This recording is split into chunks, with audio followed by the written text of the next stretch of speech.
इस खबर को देखिए। एसआईआर को लेकर मोदी शाह की गुजराती जोड़ी वाली सरकार और ज्ञानेश कुमार का केंचुआ अब अंतरराष्ट्रीय लेवल पर सवालों में घिरता हुआ दिख रहा है। जी हां, यूनाइटेड नेशंस के स्पेशल रिपोर्टर्स ने भारत सरकार को लंबा चौड़ा पत्र लिखा है। इसमें बहुत सारे गंभीर आरोप लगाए हैं, आरोपों पर सवाल किया गया है। एसआईआर की प्रक्रिया में भाजपाई सत्ता ने जो किया है, ज्ञानेश कुमार ने जो किया है और करते जा रहे हैं, इन सब को लेकर गंभीर से गंभीर सवाल पूछे गए हैं और इन सवालों का जवाब देने के लिए 60 दिन का समय दिया गया। और तो और यूनाइटेड नेशंस के इन लोगों ने याद दिलाया है कि भारत ने साल 1979 में और 1992 में कई ट्रीटी पर साइन किया है, जिसका कहीं ना कहीं उल्लंघन होता हुआ दिख रहा है। तो कुल मिलाकर यूनाइटेड नेशंस के एक्सपर्ट्स ने गुजराती जोड़ी और उनके दुलारे ज्ञानेश कुमार के सामने सवालों का बौछार कर दिया है और इसके बाद चुनाव आयोग की तरफ से वही पुरानी थेथरई भी दिखाई गई है। इन सब को एकदम आसान भाषा में समझेंगे। उधर भारत के ही एक जाने माने सिविल सर्वेंट है आरएस शर्मा।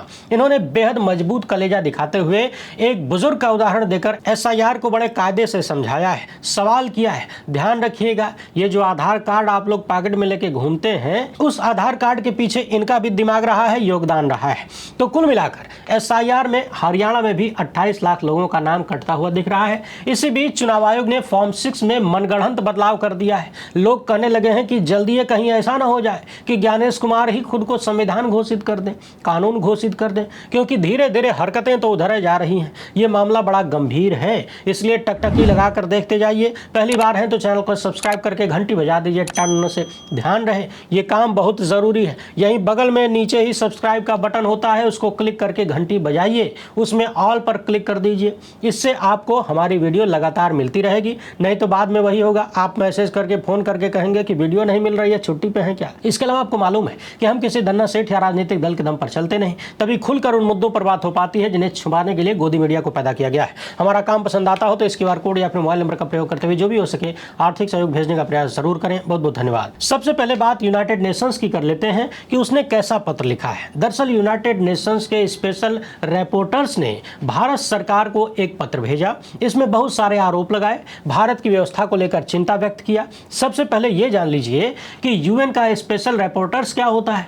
दरअसल यूनाइटेड नेशंस के स्वतंत्र मानवाधिकार विशेषज्ञ होते हैं ये लोग, जिन्हें किसी खास मुद्दे या किसी देश की स्थिति पर निगरानी करने, रिपोर्ट बनाने और सरकारों से सवाल पूछने के लिए नियुक्त किया जाता है। ये यूनाइटेड नेशंस के कर्मचारी नहीं होते, बल्कि स्वतंत्र विशेषज्ञ होते हैं। इन्हें यूएन ह्यूमन राइट्स काउंसिल नियुक्त करता है। ये लोग खास तौर पर अल्पसंख्यकों के अधिकार, अभिव्यक्ति की स्वतंत्रता, धार्मिक स्वतंत्रता, मानवाधिकार, चुनावी अधिकार से संबंधित मामलों पर किसी भी देश की सरकार से सवाल करते हैं। सरकारों की नीतियों पर सवाल करते हैं जिससे जनता पर प्रतिकूल प्रभाव पड़ रहा होता है।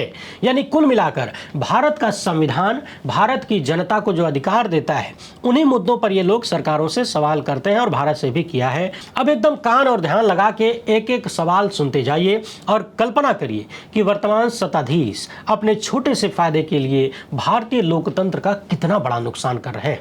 यूएन ने कहा है कि इलेक्शन कमीशन की एसआईआर प्रक्रिया में बड़े पैमाने पर वोटर लिस्ट से नाम कटने की शिकायत मिली है। खासकर अल्पसंख्यक समुदायों पर जो असर हुआ है उसे लेकर चिंता जताई गई है। इनके अनुसार भारत में तमाम राज्यों और केंद्र शासित प्रदेशों में करीब 5 करोड़ 20 लाख नाम हटाए गए, यानी वोटरों के नाम काटे गए। अकेले पश्चिम बंगाल में ही 91 लाख नाम हटाने की बात कही गई है। इन्होंने बाकायदा पश्चिम बंगाल के नंदीग्राम का उदाहरण भी दिया है और बताया है कि यहाँ एसआईआर में जो नाम कटे उसमें 95% मुसलमान थे, जबकि इस सीट पर कुल मुस्लिम वोटर लगभग 25% है। यूएन ने कहा है कि कई लोगों ने वैध पहचान दस्तावेज होने के बावजूद नाम कटने की शिकायत किया। छोटे छोटे स्पेलिंग डिफरेंस या दस्तावेज की छोटी छोटी गलतियों को नाम काटने का आधार बनाया गया। इस पर भी यूएन ने चिंता जताया है। आरोप लगाया है कि एसआईआर प्रक्रिया में एआई ड्राइविंग सिस्टम से वोटर डेटा में कथित गलतियों को पकड़ा गया, जिसके कारण ज्यादा बड़े लेवल पर गड़बड़ी सामने आई, यानी गलत लोगों का नाम कट गया, यानी जो वैलिड लोग थे उनका नाम कट गया। यूएन ने कहा है कि चुनाव जैसी हाई स्टेक मामले में एआई या ऑटोमेटेड डिसीजन मेकिंग से सही मतदाता भी वोटर लिस्ट से बाहर हो सकते हैं, जिससे लोकतांत्रिक पारदर्शिता कमजोर हो सकती है। यूनाइटेड नेशंस ने राजनीतिक भाषा पर भी सवाल उठाया। आपको याद तो होगा ही एसआईआर को लेकर तमाम भाजपाई, गोदी मीडिया और नफरती चिंटू क्या क्या कह रहे थे। लगातार ये बात दुनिया भी सुन रही थी। इस पत्र में कहा गया है कि एसआईआर को इलीगल बांग्लादेशी इमिग्रेंट्स हटाने जैसी भाषा से जोड़ना भारतीय मुस्लिम नागरिक और बंगाली मूल के लोगों को विदेशी बताने जैसा असर पैदा कर सकता है। यूनाइटेड नेशंस ने डिटेक्ट, डिलीट और डिपोर्ट जैसी भाषा का जिक्र किया है और कहा है कि इससे धार्मिक तथा भाषाई अल्पसंख्यकों के खिलाफ भेदभावपूर्ण माहौल बन सकता है, यानी वही माहौल जो भाजपाई लोग लगातार बनाने की कोशिश कर रहे हैं। यूएन ने कहा है कि यह मामला आईसीसीपीआर के तहत यानी international convenient on civil and political rights के तहत वोट के अधिकार, बराबरी यानी समानता और गैर भेदभाव से जुड़ा हुआ है। भारत ने 1979 में उस पर हस्ताक्षर किया है, यानी भारत ने लगभग 47 साल पहले ही दुनिया से यह वादा किया था कि अपनी जनता को बिना किसी भेदभाव के वोट देने का अधिकार देंगे, सबको समान नजर से देखेंगे। अब यूएन वही वादा याद दिला रहा है। सोचिए कि यह कितनी बड़ी इंटरनेशनल बेइज्जती है और कुछ लोग आज सत्ता कब्जा करने के लिए कैसे पूरी दुनिया में लोकतंत्र की अम्मा का चीरहरण करवा रहे हैं। यूएन ने कहा है कि वोटर रजिस्ट्रेशन आसान होना चाहिए, बेमतलब की बाधाएं पैदा नहीं करनी चाहिए। वोटिंग राइट के लिए जो शर्तें लगाई जा रही हैं वो निराधार नहीं होनी चाहिए और उन शर्तों में किसी के साथ भेदभाव नहीं होना चाहिए। पश्चिम बंगाल में जो 34 लाख लोगों ने नाम कटने के बाद अपील किया था, उनका जिक्र भी यूएन ने अपने लेटर में किया है और भारत सरकार से पूछा है कि एसआईआर में योग्य वोटर्स का नाम कटने से रोकने के लिए क्या कदम उठाए गए। यूनाइटेड नेशंस ने भारत सरकार से हटाए गए नामों की पूरी संख्या, हटाने का कारण, ऑब्जेक्शन और अपील की संख्या तथा नाम हटाने का नतीजा क्या हुआ है, ये सब कुछ पूरी डिटेल में मांगा है। यूनाइटेड नेशंस ने धर्म और एथनिसिटी के आधार पर भी डेटा मांगा है, यानी कितने मुस्लिम या बंगाली मूल के लोग या अन्य अल्पसंख्यक बाहर किए गए हैं वोटर लिस्ट से, इसका पूरा आंकड़ा दीजिए। अगर आपके पास आंकड़ा नहीं है तो क्यों नहीं है ये भी बताइए। यानी यूएन एक्सपर्ट्स ने गुजराती जोड़ी के अमृतकाल का कैरेक्टर अच्छे से समझ लिया है, ज्ञानेश कुमार को समझ लिया है। उन्हें मालूम है कि ये लोग कह देंगे कि हमारे पास आंकड़ा नहीं है, इसलिए उसने ये पूछ लिया है कि अगर आंकड़ा नहीं है तो क्यों नहीं है ये भी बताओ। यूनाइटेड नेशंस ने पूछा है कि गलत तरीके से हटाए गए लोगों को राहत कैसे मिलेगी, खासकर उन लोगों को जिन्हें चुनाव से पहले वोटिंग राइट नहीं मिल पाया। यूनाइटेड नेशंस ने भारत सरकार से 60 दिनों के भीतर जवाब मांगा है और कहा है कि कम्युनिकेशन और सरकार का जवाब पब्लिक किया जा सकता है, यानी भारत सरकार जो जवाब देगी, दोनों के बीच जो बातचीत होगी उसे दुनिया को दिखाया जा सकता है। अब भारत की जनता अंदाजा लगाए कि दुनिया में भारतीय लोकतंत्र का किस लेवल का छीछा लेदर हो रहा है। भारत में जो हो रहा है वो तो आप देख ही रहे हैं, अपनी स्क्रीन पर देख सकते हैं। 1 मई 2026 का ये लेटर है, कुल 7 पन्नों का है। इस पत्र में बाकायदा भारत को याद दिलाया गया है कि आपका देश 1992 के declaration on the rights of persons belonging to national और ethnic, religious and linguistic minorities तथा international convenient on civil and political rights 1979 treaty पर साइन कर चुका है। यानी आपने दुनिया से अपने नागरिकों के प्रति जो वादा किया है उस वादे को याद रखिए, क्योंकि एसआईआर में वो वादा कहीं ना कहीं टूटता हुआ नजर आ रहा है। और इन सब के बाद भारत के चुनाव आयोग ने तमाम सवालों पर जो जवाब दिया है वो हमारी आपकी कल्पनाओं के बिल्कुल अनुरूप है। यानी अमृतकाल में गुजराती जोड़ी के सिस्टम द्वारा, ज्ञानेश कुमार द्वारा हम जिस जवाब की उम्मीद कर सकते हैं बिल्कुल वही जवाब दिया गया है। चुनाव आयोग से जुड़े अधिकारियों ने इन आरोपों को एकदम बेसलेस यानी आधारहीन और गलत बता दिया। यूएन के हर दावे को खारिज कर दिया और कह दिया गया कि एसआईआर पूरी तरह से संवैधानिक है और भारतीय चुनाव कानूनों के अनुसार की गई प्रक्रिया है। और सुप्रीम कोर्ट ने भी इसके इंटेंट और प्रोसेस को स्वीकार किया है। अब यहीं पर आपको याद दिला दें कि ज्ञानेश कुमार के लोगों ने यहाँ सीधे सीधे झूठ बोला है, मुंह पर झूठ बोला है। इनका कहना है कि एसआईआर पूरी तरह से संवैधानिक है और भारतीय चुनाव कानूनों के अनुसार की गई प्रक्रिया है। सुप्रीम कोर्ट का भी सहारा ले रहे हैं, मगर हम सब जानते हैं कि सुप्रीम कोर्ट ने एसआईआर की वैधानिकता पर फैसला किया ही नहीं है। इस पूरे मामले में सुप्रीम कोर्ट के तमाम जज भी मिली जुली सरकार नजर आते हैं, क्योंकि एसआईआर को लेकर सबसे बड़े सवाल को उन्होंने दबा दिया और प्रक्रिया पर ध्यान देते रहे। इसके अलावा देश के तमाम पूर्व मुख्य चुनाव आयुक्तों तथा अधिकारियों ने, संविधान के जानकारों ने बार बार कहा कि जिस तरीके से यह प्रक्रिया चलाई जा रही है जिस तरीके का एसआईआर किया जा रहा है ये पूरी तरह से असंवैधानिक है। हमने बार बार उन सारी चीज़ों को दिखाया है, बताया है। इसलिए चुनाव आयोग ने जवाब में कहा है कि एसआईआर का मकसद हर योग्य नागरिक को लिस्ट में शामिल करना है। देखिए, ये दूसरा झूठ है। लाखों असल लोगों को हटा दिया गया, जो योग्य थे उनको हटा दिया गया, जो इस देश में जज रह चुके हैं उनको हटा दिया, जो चुनावी प्रक्रिया में शामिल है, चुनाव करवा रहे हैं उनको हटा दिया, मीर जाफर के खानदान को हटा दिया, और एक लाइन में झूठ बोला जा रहा है कि योग्य लोगों को लिस्ट में रखा गया है। इसलिए एसआईआर चलाया गया तथा अनुपस्थित, शिफ्टेड, मृत, डुप्लीकेट और विदेशियों को हटाने के लिए चलाया गया। अब तक कितने विदेशी हटे आपको पता चले तो बताइएगा। चुनाव आयोग ने एआई वाले आरोप को भी खारिज कर दिया है और कह दिया है कि एआई का प्रयोग कहीं भी किसी भी स्टेज पर नहीं किया गया। बीएलओ घर घर जाके जानकारी लेते हैं और एक बार फिर से चुनाव आयोग ने बीएलओ की भारी भरकम संख्या, अन्य अधिकारियों की बड़ी बड़ी संख्याएं बता के हकीकत को छुपाने का प्रयास किया है। बता रहे हैं कि तमाम राजनीतिक दल भी इस प्रक्रिया का हिस्सा रहे। अब आप ये सवाल मत करिएगा कि वही राजनीतिक दल तो सवाल भी पूछ रहे हैं, वही तो आलोचना भी कर रहे हैं। अब जरा याद करिए मेरी वो बात जब मैंने तमाम राजनीतिक दलों को लेकर सवाल उठाया, विपक्षी नेताओं और उनकी पार्टियों पर सवाल उठाया कि जब आपको एसआईआर की प्रक्रिया पर भरोसा नहीं है, एसआईआर में गड़बड़ी दिख रही है, साफ साफ दिख रही है, तो आप एसआईआर में क्यों कूद रहे हैं, क्यों उसको वैलिडेट कर रहे हैं। अब देखिए, राजनीतिक दलों ने एसआईआर में कूदकर उसको वैलिडेट किया और आज उन्हीं का नाम लेकर चुनाव आयोग एसआईआर को वैलिडेट कर रहा है, यूएन को बता रहा है कि इन सब ने हिस्सा लिया था, तो गड़बड़ कैसे हो सकता है। बाकी सुप्रीम कोर्ट के हलवा पूड़ी वालों ने जो किया वो तो हम सबके सामने ही है। इन सब के बाद चुनाव आयोग ये भी बता रहा है कि किस तरीके से वोटर टर्नआउट खूब बढ़ गया। पश्चिम बंगाल में 93.7%, पांडिचेरी में 91 से ज़्यादा, असम में 86% से ज़्यादा, फलाना ढिमकाना। बाकी वोटर टर्नआउट बढ़ने का जो कारण तमाम जानकारों ने बताया है कि जब आप लाखों वोटरों का नाम काट देंगे, 10-10% की कमी आ जाएगी, तो फिर जाहिर सी बात है वोटर टर्नआउट बढ़ा हुआ दिखेगा। असल में वो बढ़ा नहीं है, केवल बढ़ा हुआ दिख रहा है। बहरहाल अब देखना यह है कि आगे इस मामले में क्या होता है। एक नज़र इधर भी डालिए।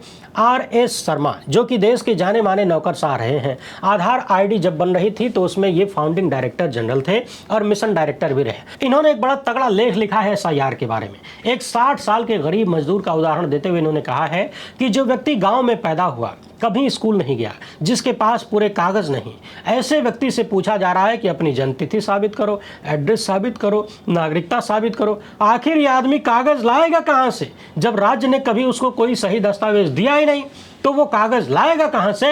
जन्म मृत्यु पंजीकरण कानून 1969 से है, लेकिन पुराने समय में बहुत लोगों का जन्म दर्ज नहीं हुआ। साल 2005-6 तक देखा जाए तो 5 साल से कम उम्र के बच्चों में भी सिर्फ 41% जन्म ही रजिस्टर हुए थे। पुराने समय में ज्यादातर जन्म घरों में होते थे। वैसे आप दर्शक बताइए, आप में से कितने लोगों का जन्म अस्पताल में हुआ। वैसे आपसे पहले मैं बता देता हूं भैया, मेरा तो घर में हुआ था। बहरहाल इन्होंने लिखा है कि ज्यादातर जन्म घरों में होते थे, इसलिए जन्म प्रमाण पत्र बहुतों के पास नहीं है। आज भले ही 98% जन्म पंजीकरण हो रहा हो, लेकिन इसका फायदा आज के नवजातों को मिलेगा ना, जो आज पैदा हो रहे हैं। पुराने वोटरों को कैसे मिल जाएगा। आर.एस. शर्मा लिखते हैं कि अगर करोड़ों लोगों के पास जन्म प्रमाण पत्र नहीं है तो उसे एलिजिबिलिटी टेस्ट बनाना ही गलत है। इनके अनुसार भारत में कोई भी यूनिवर्सल सिटीजनशिप कार्ड नहीं है। पासपोर्ट भी बहुत कम लोगों के पास है। भारत में केवल 8% लोगों के पास ही है लगभग। और वैसे भी आपको याद दिला दें, अभी हाल ही में तो भारत सरकार ने कह दिया था कि पासपोर्ट केवल घूमने फिरने का ट्रेवल डॉक्यूमेंट है, नागरिकता का सबूत नहीं है। आगे इन्होंने लिखा है कि हर नागरिक से नागरिकता के कागज मांगना बिल्कुल भी व्यवहारिक नहीं है। असम का उदाहरण देते हुए कह रहे हैं कि वहां से 19 लाख लोगों को बाहर कर दिया गया, लेकिन समस्या हल नहीं हुई। सरकार अपने ही दस्तावेजों को मानने से पीछे हट जाती है। आधार के बारे में कहा जाता है कि यह नागरिकता उम्र या पते का प्रमाण नहीं है। वोटर आईडी को भी पूर्ण नागरिकता या निवास प्रमाण पत्र नहीं माना जाता। राशन कार्ड को सरकार खुद निवास प्रमाण पत्र नहीं मानती। बिजली पानी का बिल किसी और के नाम भी हो सकता है। किराया समझौता भी नकली हो सकता है।